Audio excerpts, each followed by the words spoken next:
ଇଏ ହେଉଛି ରାଇବଣିଆଗଡ଼ର ଭଗ୍ନ ସ୍ତୂପ। ପୁନରୁଦ୍ଧାର କାର୍ଯ୍ୟକ୍ରମ ଚାଲିଛି। ପ୍ରଥମେ ଦେଖିବା, ଇଏ ହେଉଛି ରାଇବଣିଆଗଡ଼ର ଶିବ ମନ୍ଦିର। ଦେଖିବା ଏଠି କେମିତି ଚାଲିଛି ରାଇବଣିଆଗଡ଼ର ପୁନରୁଦ୍ଧାର କାର୍ଯ୍ୟକ୍ରମ। ଏ ଦେଖନ୍ତୁ, ପ୍ରଥମ ଅଛି ଏଠି ମା ଗୌରଚଣ୍ଡୀଙ୍କର ମନ୍ଦିର। ଯିଏ ଆସନ୍ତି ପ୍ରଥମେ ମାଙ୍କୁ ଦର୍ଶନ କରନ୍ତି। ଦର୍ଶନ କରିସାରିଲା ପରେ ଗଡ଼ ଭିତରକୁ ପ୍ରବେଶ କରାଯାଏ। ମାଙ୍କୁ ମୁଣ୍ଡିଆ ମରାଯାଏ। ଆସନ୍ତୁ ଦେଖିବା ଏଠି ପ୍ରଥମ ରାଇବଣିଆଗଡ଼ର ଭଗ୍ନ ସ୍ତୂପ କେମିତି ଭଗ୍ନ ଅବସ୍ଥାରେ ପଡ଼ିଛି। ଏଇଟା କେଉଁ ଏକ ବାବାଙ୍କର ଆଖଡ଼ା ମଣ୍ଡପ, ସେଇଭଳି ଭଗ୍ନ ଅବସ୍ଥାରେ ପଡ଼ିଛି।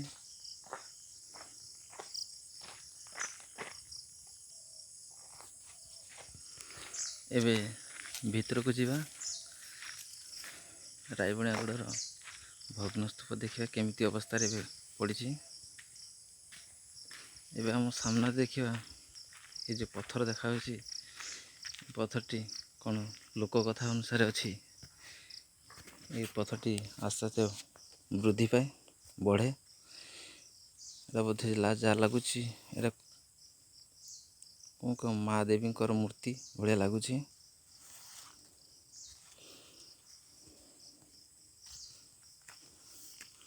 ଇଏ ହେଉଛି ରାଇବଣିଆଗଡ଼କୁ ପ୍ରବେଶ କରିବାର ମୁଖ୍ୟ ଦ୍ୱାର। ଶୁଣାଯାଉଛି ପୁନରୁଦ୍ଧାର କାର୍ଯ୍ୟକ୍ରମ ଚାଲିଛି, କିନ୍ତୁ ଦେଖିଲେ ଲାଗୁନି ଯେ ସତରେ ପୁନରୁଦ୍ଧାର କାର୍ଯ୍ୟକ୍ରମ ଚାଲିଛି ବୋଲି। ବହୁତ ଦିନର ଗଡ଼ ଏବେ ବି ସେଇ ନିଶ୍ଚିହ୍ନ ହେବାକୁ ବସିଛି, କିନ୍ତୁ ତା ପୁନରୁଦ୍ଧାର କାର୍ଯ୍ୟକ୍ରମର କିଛି ଲୋକଲୋଚନକୁ ଆସୁନାହିଁ।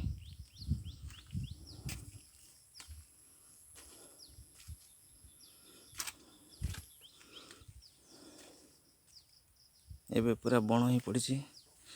ବୋଧେ ସାପମାନଙ୍କର ଏହା ବାସସ୍ଥାନ ବହୁତ ଥିବ। ଏଠି ବୋଧେ କେହି ଆସୁନାହାନ୍ତି ଏ ରାଇବଣିଆଗଡ଼କୁ ଭିତରକୁ। କାହିଁକି ଏ ତ ପୁରା ଭଗ୍ନ ଅବସ୍ଥାରେ ପଡ଼ିଛି। ଏହା ହେଉଛି ରାଜାଙ୍କର ଦରବାର। ପାଖକୁ ଯିବା, ଦେଖିବା ରାଜାଙ୍କର ଦରବାର, ଆଗର ଦିନର ଦରବାର ଏବେ କେଉଁ ଅବସ୍ଥାରେ ପଡ଼ିଛି। ଦେଖ, ଖାଲି ବଣ ହିଁ ବଣ। ଏଠି ଆଉ କିଛି ନାହିଁ, କେବଳ ହିଁ ବଣ। ସେ ଭଗ୍ନ ଅବସ୍ଥାରେ ପଡ଼ିଛି। ଏହା ରାଜଦରକୁ ଯିବାକୁ ପାହାଚ, ପ୍ରଥମ ପାହାଚ। କ'ଣ ଶୁଣାଯାଏ, ଲୋକମାନେ କୁହନ୍ତି ରାଜା ମାଟି ତଳେଙ୍କର ରାଜପ୍ରସାଦ ଅଛି। ସେ ରାଜପ୍ରସାଦ ଭିତରକୁ ଯିବାକୁ ରାସ୍ତା ହେଉଛି ଏହା ହିଁ ଥିଲା ରାଜାଙ୍କର ମାଟି ତଳେ ଥିବା ରାଜପ୍ରସାଦକୁ ଯିବାର ରାସ୍ତା। ଦେଖୁଛନ୍ତି କେମିତି ବଣ ଅବସ୍ଥାରେ ପଡ଼ିଛି। ଏହା କ'ଣ କୁହାଯାଉଛି, ରାଜପ୍ରସାଦର ପୁନରୁଦ୍ଧାର କାର୍ଯ୍ୟକ୍ରମ ଚାଲିଛି। ଦେଖନ୍ତୁ, ଏଇଟା ହେଉଛି ସେଦିନର ରାଜଦରବାରର ଦୃଶ୍ୟ। ଏବେ କେମିତି ଭଗ୍ନ ଅବସ୍ଥାରେ ପଡ଼ିଛି। ଏଇଟା ଥିଲା ରାଜାଙ୍କର ମାଟି ତଳେ ଥିବା ରାଜପ୍ରସାଦକୁ ଯିବାକୁ ରାସ୍ତା। ପୁଣି ଥରେ ଦେଖିନିଅନ୍ତୁ, ଏହା ହେଉଛି ଅତୀତରେ ରାଜାଙ୍କର ମାଟି ତଳେ ଥିବା ରାଜପ୍ରସାଦ ଭିତରକୁ ଯିବାକୁ ରାସ୍ତା। ଏବେ ସେମିତି ବଣ ଅବସ୍ଥାରେ ପଡ଼ିଛି। ବୋଧହୁଏ ଏବେ କ'ଣ ହେଇଥିବ ମାଟି ତଳର ଉଦ୍ଦେଶ୍ୟ, ସେହା ଜଣା ତ ପଡ଼ୁନାହିଁ। ଦେଖାଯାଉ। ଏହା ହେଉଛି ରାଇବଣିଆଗଡ଼ର ରାଜପ୍ରସାଦର ଅବସ୍ଥା। କେବଳ ବଣ ହିଁ ବଣ। ଏଇଟା କୁହାଯାଉଥିଲା ରାଜାଙ୍କର ରାଜଦରବାର, ଯେଉଁଠି ରାଜା ଲୋକମାନଙ୍କ ବା ପ୍ରଜାମାନଙ୍କର ଭଲ ମନ୍ଦର ବିଚାର କରୁଥିଲେ। ଏବେ ସେଇ ଭଗ୍ନ ଅବସ୍ଥା ପାଖକୁ ଯିବା। ରାଜପ୍ରସାଦ ଏଠି ରହୁଥିଲେ, ଏବେ କୌଣସି ଗୋଟେ ମନ୍ଦିର ଅଧ ନିର୍ମାଣ ହୋଇକି ପଡ଼ିଛି। ପାଖକୁ ଯିବା, ଦେଖିବା କ'ଣ ଅବସ୍ଥା ଏହା ଭିତରେ ହେଇଛି।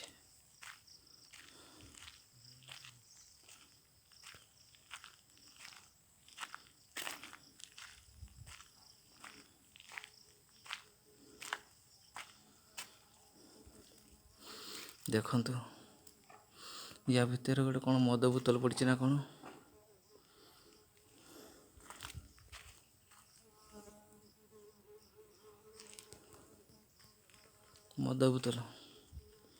ମଦ ବୋତଲ ପିଉଥିଲେ ବୋଧେ, ସେଇଥିପାଇଁ କିଛି କଣ୍ଟା ପଡ଼ିଛି ସାମ୍ନାରେ ଭିତରକୁ ନ ଯିବା ପାଇଁ। କିନ୍ତୁ ଏହା କ'ଣ ପ୍ରକୃତର ସଠିକ୍ ବ୍ୟବସ୍ଥା? ଏବେ ବି ସେଇ ଭଗ୍ନ ଅବସ୍ଥା ହେଇ ପଡ଼ିଛି, କିନ୍ତୁ କିଛି ପୁନରୁଦ୍ଧାର କାର୍ଯ୍ୟକ୍ରମ ନାହିଁ। ଦେଖନ୍ତୁ ଆମେ ଏବେ ଛିଡ଼ା ହେଇଛେ ରାଜାଙ୍କ ରାଜଦରବାର ମଝି ପିଣ୍ଡାରେ। ତା ଚତୁଃପାର୍ଶ୍ୱକୁ ମୁଁ ଦେଖାଉଛି, ଏବେ ସେଇ ଅବସ୍ଥା ହିଁ ପଡ଼ିଛି। ଯାହା ପ୍ରକୃତରେ ଶୁଣାଯାଉଛି ଯେ ପୁନରୁଦ୍ଧାର କାର୍ଯ୍ୟକ୍ରମ ଚାଲିଛି, କିନ୍ତୁ ତାହା କେବଳ ଲୋକ ଦେଖାଣ ହିସାବରେ ଚାଲିଛି। ପ୍ରକୃତରେ ସେହି ଅବସ୍ଥା ହିଁ ପଡ଼ିଛି। କୌଣସି ପୁନରୁଦ୍ଧାର କାର୍ଯ୍ୟକ୍ରମ ଚାଲିନାହିଁ। ଏହା ହିଁ ଅସଲ ରାଇବଣିଆ ଗଡ଼ର ଅସଲ ଚିତ୍ର। ହଉ, ଏବେ ସାମ୍ନାକୁ ଯିବା, ପୁଣି ଦେଖିବା। ଏଇପଟ ଦେଇ ଆସିଥିଲେ ରାଜଦରବାରକୁ ଆସିବାର ଏଇଟା ଅଛି ପାହାଚ।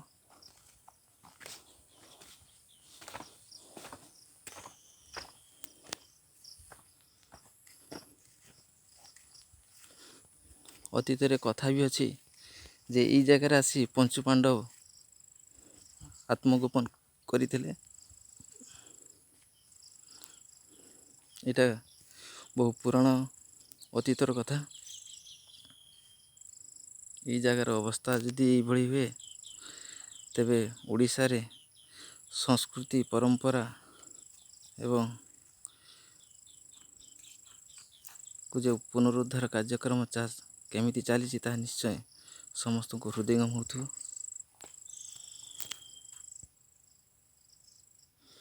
ଦେଖନ୍ତୁ ଆଉ ଗୋଟେ ଏ ରାଇବଣିଆ ଗଡ଼ର ଇତିହାସ ଏଠି ଲୁଚିକି ରହିଛି, ଯାହା ମୋ ନଜରକୁ ଆସିଛି। ଦେଖନ୍ତୁ ଅତୀତର ଏ ମୂର୍ତ୍ତି ଏବେ ବି ଉଜ୍ଜୀବିତ ହୋଇଅଛି, କିନ୍ତୁ ତାହାକୁ ସମସ୍ତଙ୍କ ଲୋଚନକୁ ଆଣିବା ପାଇଁ ମନୋବଳର ଅଭାବ ବା କୌଣସି ପଦକ୍ଷେପ ମଧ୍ୟ ନିଆଯାଉନି ପ୍ରଶାସନ ତରଫରୁ। ସଂସ୍କୃତି ପର୍ଯ୍ୟଟନ ବିଭାଗ ତରଫରୁ କୌଣସି ଏହାର ପଦକ୍ଷେପ ନିଆଯାଉନାହିଁ। ଯାହା ଆଜି ରାଇବଣିଆ ମାଟିର ଇତିହାସ ଏବେ ଇତିହାସ ପୃଷ୍ଠାରୁ ଲୀନ ହେବାକୁ ଯାଉଛି ସତ। କୁହାଯାଉଛି ପୁନରୁଦ୍ଧାର କାର୍ଯ୍ୟକ୍ରମ ଚାଲିଛି, କିନ୍ତୁ ସେ ତାହା ହିଁ କଥାରେ ରହିଛି। କାର୍ଯ୍ୟରେ କିଛି ବି ଆଗକୁ ଯାଇନି ବୋଲି ଜଣାପଡ଼ୁଛି। ଦେଖନ୍ତୁ ଯେଉଁଠି ଚାହିଁବେ ସେଇଠି ଖାଲି ବଣ ହିଁ ବଣ, ତା ଛଡ଼ା ଆଉ କିଛି ନାହିଁ।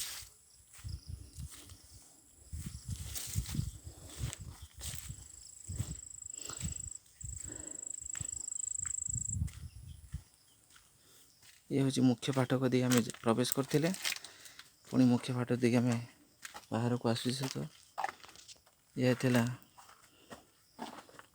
ଆଖଡ଼ା ଶାଳକୁ ଯିବାକୁ ରାସ୍ତା।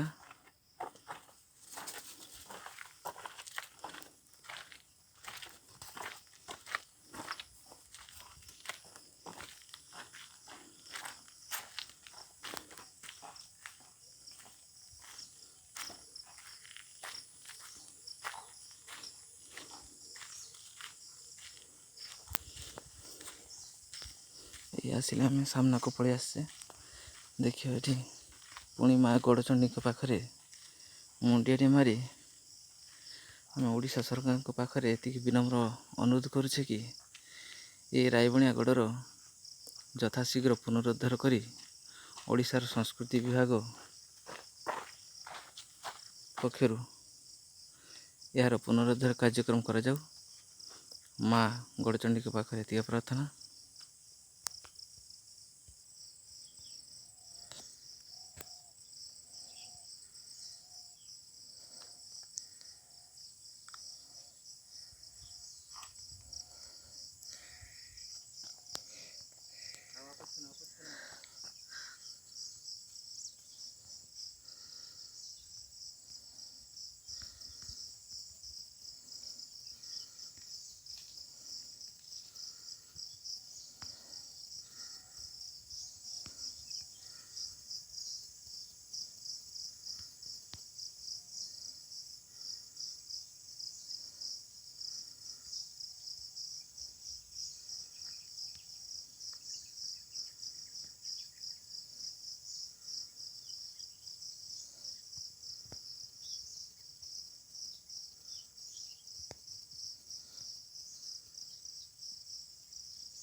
ଏହା ହିଁ ଥିଲା ପୁରା ରାଇବଣିଆ ଦୁର୍ଗର ଇତିହାସ।